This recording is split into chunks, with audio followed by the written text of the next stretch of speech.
नमस्कार दोस्तों, स्वागत है आपका हमारे इस चैनल आध्यात्म जगत में। दोस्तों, मांसाहार पुण्य है या पाप, इसके संदर्भ में आज इस वीडियो में हम आपको एक कथा सुनाने जा रहे हैं। अगर आप यह वीडियो देख रहे हैं तो पूरी कथा सुने, वरना आपको पाप लग सकता है, क्योंकि यह गरुड़ पुराण की कथा है। ये पूरा अवश्य देखें और अपने ज्ञान को बढ़ाएं। तो बात उन दिनों की है जब श्री कृष्ण अपने बालपन में थे। एक बार जब श्री कृष्ण एक पेड़ के नीचे बैठे बांसुरी बजा रहे थे, उसी तरफ एक हिरन दौड़ता चला आया और उनके पीछे जाकर छिप गया। वह हिरन बहुत ही घबराया हुआ था। भगवान श्री कृष्ण ने उसके सिर पर हाथ फेरते हुए कहा, क्या हुआ, तुम क्यों छुप रहे हो? उसका पीछा करते हुए एक शिकारी भी वहां आ पहुंचा और बोला, यह मेरा शिकार है, इसे मुझे दे दो, इस पर मेरा अधिकार है।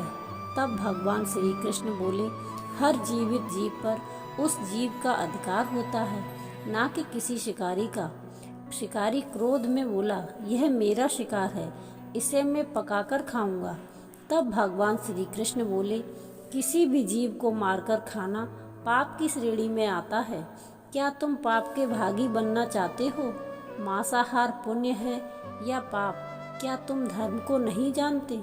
तब वह शिकारी बोला, मैं तुम्हारे जितना शिक्षित तो नहीं कि यह जानूं कि मांसाहार पुण्य है या पाप, पर मैं यह जानता हूँ कि जीव को मारकर खाना, इसमें कोई हर्ज नहीं है।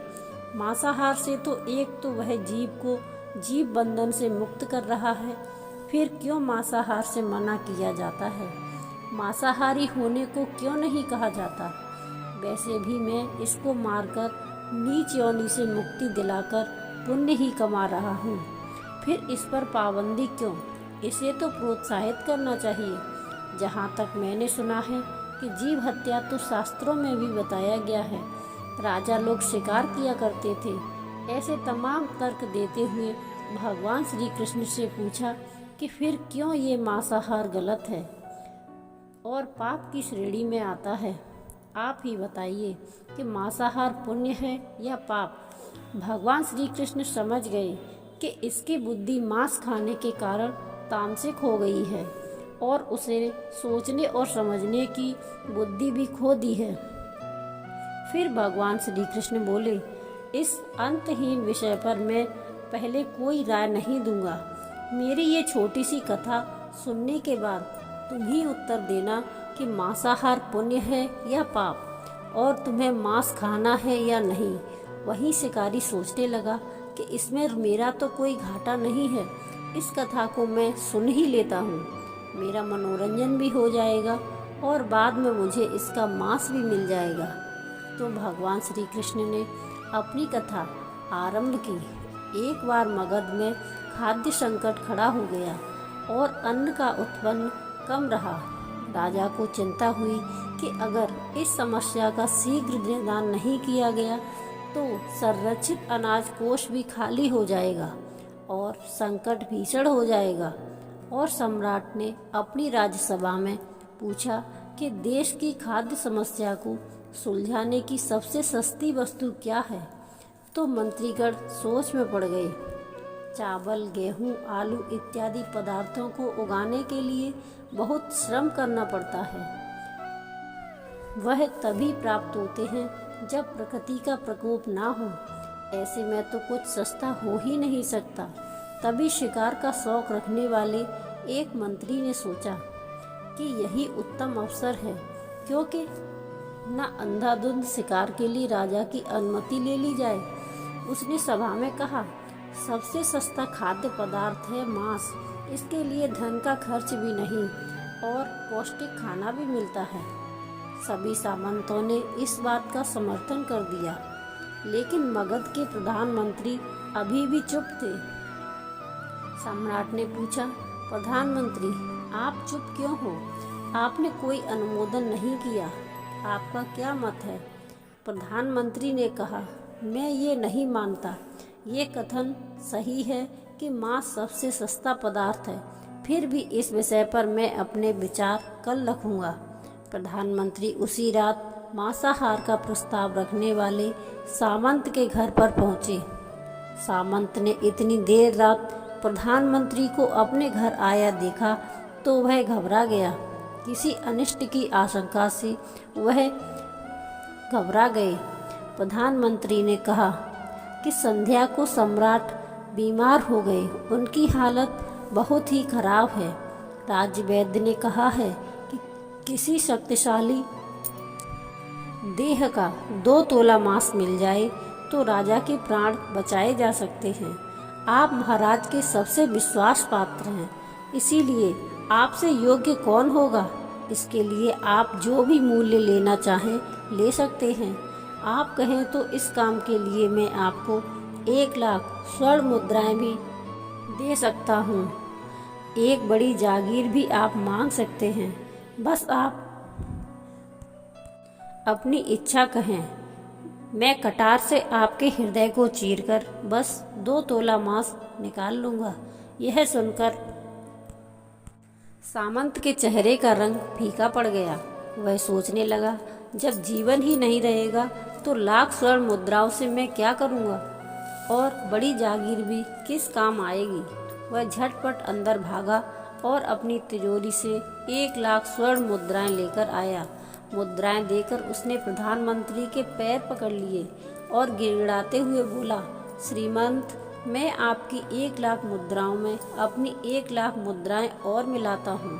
पैसे से आप किसी और सामंत के हृदय का मांस खरीद लें, किंतु मुझे जाने दें, यह बात किसी और को पता ना चले। मैं आपसे आग्रह करता हूँ। प्रधानमंत्री जी यह सब समझ चुके थे। वे उसे थोड़ी और मानसिक पीड़ा देना चाहते थे। प्रधानमंत्री ने आगे कहा, सामंत, आप शरीर से बलिष्ठ हैं, आपकी कद काठी महाराज से मिलती है, इसीलिए राजवैद्य ने खास तौर पर आप ही का नाम लिया है। आपके अच्छे दान से हमारे राजा की जिंदगी बच सकती है। आप कहें तो मैं आपको प्रधानमंत्री का पद देने को तैयार हूँ और खुद आपका कर्मचारी बनकर रहूँगा, पर प्रजा से हमारे राजा ना छीने। सामंत तो फंसता हुआ दिख रहा था। उसने शरीर पर अंग वस्त्र रखकर जूते भी पहन लिए। जैसे ही वह वहाँ से भागने वाला था, वह तुरंत प्रधानमंत्री के पैरों में लेट गया। उसने याचना की कि प्रधानमंत्री, मैं इसके योग्य नहीं हूँ।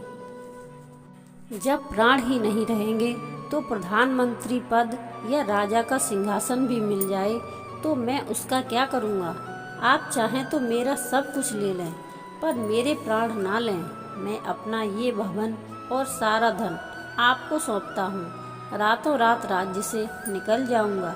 इतना कहकर वह अपने घोड़े की तरफ भागा और जैसे ही अपना घोड़ा गठने लगा वैसे ही आवाज़ आई, अभी अभी अपने पीछे गए उन अपने परिवार को भी छोड़े जा रहे हो। सामंत बोला, मेरे प्राण से प्रिय कुछ भी नहीं है। जब जीवन ही न रहेगा कुटुंब का क्या करूँगा। जीवन रहा तो ऐसे ही सुखी रह लूँगा। इतना कहकर छलांग लगाकर घोड़े पर बैठ भी गया। वह अभी चलने को ही था कि प्रधानमंत्री ने घोड़े की साख पकड़ ली। वह सामंत से बोला, भागने की जरूरत नहीं है, आप आराम से घर पर ही रहो, मैं किसी और का प्रयास करता हूँ।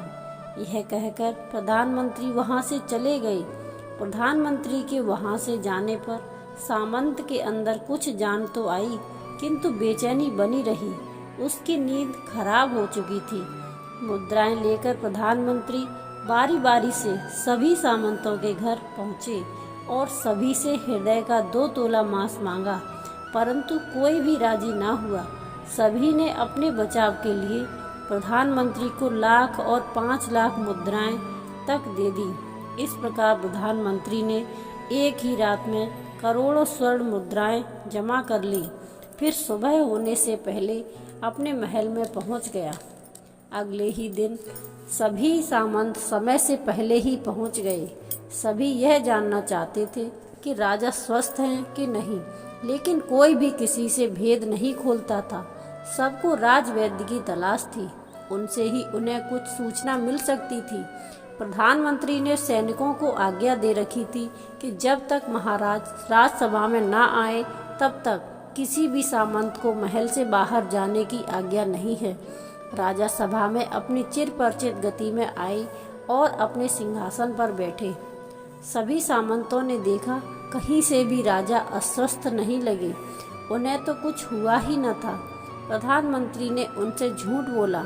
हर सामंत के मन में यही विचार चल रहा था, पर कोई भी किसी और को कुछ न बोल रहा था। तभी प्रधानमंत्री ने राजा के समक्ष 1 करोड़ स्वर्ण मुद्राएं रख दी। राजा ने पूछा, ये स्वर्ण मुद्राएं किसके लिए हैं और कहाँ से आई? प्रधानमंत्री ने कहा, 2 तोले मांस के लिए इतनी धनराशि जुटाई है, पर मांस ना मिला। अपनी जान बचाने के लिए सामंतों ने यह मुद्राएं दी हैं। अब आप विचार कीजिए कि मांस कितना सस्ता है। राजा को बात समझ में आ गई। उन्होंने प्रजा को अतिरिक्त परिश्रम करने का निवेदन किया और राजा के अनाज भंडार में से अनाज निकालकर श्रमिकों को दिया। उन्होंने पौष्टिक सब्जियों की खेती का तुरंत आदेश दिया। वह 1 करोड़ स्वर्ण मुद्राएं इसी कार्य के लिए और श्रमिकों के कल्याण के लिए खर्च की गई। इससे साग सब्जी तेजी से उगी, जिससे प्रजा का कल्याण भी हुआ और पौष्टिकता भी मिली। कुछ समय बाद मौसम अनुकूल हुआ और खेती लहलहाने लगी। इस प्रकार राज्य से खाद्य संकट दूर हुआ। तो दोस्तों, जीवन का यह मूल्य भगवान श्री कृष्ण हमें इस कथा के जरिए समझाना चाहते हैं कि हम यह ना भूलें कि जिस तरह हमें अपनी जान प्यारी है, उसी तरह सभी जीवों को अपनी जान प्रिय होती है। अपने दिल से जानिए पराये दिल का हाल। अगर संसार के संबंधों से मुक्त करने का तर्क सही है, अगर जीव हत्या जीव को संसार के बंधन से मुक्त करने का तरीका है, तो अत्याचारी द्वारा किया गया नरसंहार भी मान्य है। वह भी ये तर्क दे सकते हैं कि वे लोग जीवन के कष्ट से आप लोगों को मुक्त कर रहे हैं। अगर उसके लिए ये जीवन बोझ होता तो कभी भी अपनी जान बचाने के लिए संघर्ष नहीं करता, आपसे भागता नहीं। जो आपके सामने असहाय हो जाता है, उसे अपने प्राण गंवाने पड़ते हैं। जिन जीवों को मारकर आप खा रहे हैं, उन्हें तो प्राण बचाने का अवसर भी नहीं मिलता। बर्बरता सिर्फ वही नहीं है जहाँ सिर्फ मानव का रक्त बहता है। बर्बरता उसे भी कहा जाता है जिसे स्वार्थ के लिए किसी जीव की हत्या कर दी जाए। हम अंत समय में जिंदगी भर के पापों के लिए जिंदगी भर सुकर्म करने की कोशिश करते हैं, परंतु हम यह भूल जाते हैं कि जब वह जीव हमारे लिए काटा गया, हमारे लिए तड़पा, उसका श्राप हमें इस जीवन में ही नहीं बल्कि अगले जीवन तक नहीं छोड़ता। परमात्मा से यह ज्ञान पाकर शिकारी परिपूर्ण हो गया और उसे ज्ञान की प्राप्ति हो गई और वह जान गया कि महानता जीवन लेने में नहीं बल्कि जीवन देने में है। शिकारी भगवान के सामने हाथ जोड़कर वहाँ से चला गया और उसने कसम खा ली कि वह अब अपने संपूर्ण जीवन में अब किसी को भी कभी चोट नहीं पहुंचाएगा। तो दोस्तों, कैसी लगी आपको हमारी यह वीडियो? कमेंट बॉक्स में ज़रूर बताएं और चैनल को सब्सक्राइब नहीं किया है तो सब्सक्राइब ज़रूर कर लें और बेल आइकन को प्रेस ज़रूर करें ताकि हम जो भी वीडियो डालें वो आप तक पहुंच सके। धन्यवाद। जय श्री कृष्णा। राधे राधे।